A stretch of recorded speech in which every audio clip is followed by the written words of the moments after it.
So here we have the Ford Fiesta ST line automatic on an 18 plate. I'm going to start off by showing you around the outside of the car, and then we'll hop in and run through some controls on the inside. But from the outside, you can see it's a 3-door car with alloy wheels and tinted windows. Let's start off inside the boot and then work our way around the rest of the car from there.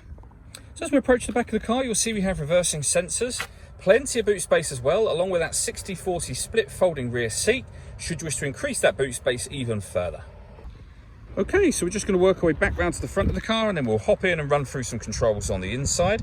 But now that we've done a full circle of it, you can see it's in excellent condition the whole way round. Just briefly before we climb in, I think it's well worth seeing the interior from this exterior point of view. There's plenty to run through on the dashboard, so let's hop in and we'll do that now.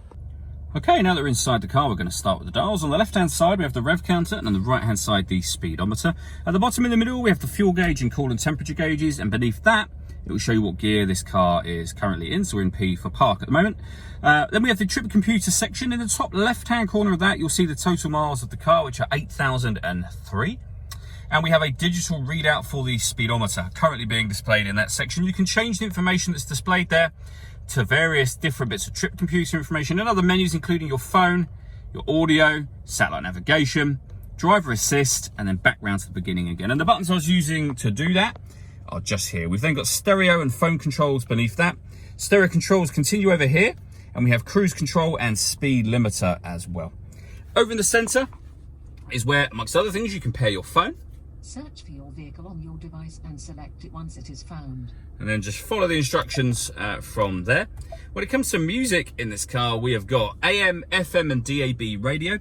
We have Bluetooth audio, and this car has got 2 separate USB inputs as well. So if you plug devices into either or both of those, you'll have extra options appear up on this screen.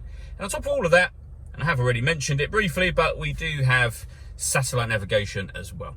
And there's a full video that shows exactly how this works that you can find on our website and our YouTube channel.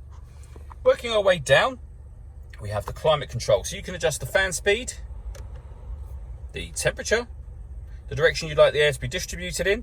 Air conditioning is on when that light shows, so off, back on again. Or hit auto, and the car will now maintain this temperature by taking control of the fan speed and the direction of the air itself. And you can hear it doing that now. To override that, just readjust the fans, put it back on whatever setting you want it on here as well. We have a heated rear screen and a proper heated front screen as well. Below that, we have one of the 2 USB inputs and a 12-volt charging socket there. We have the gear lever for the fully automatic gearbox.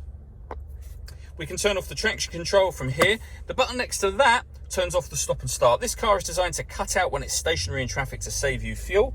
That system is now turned off. And then inside the central armrest, we have the second USB input.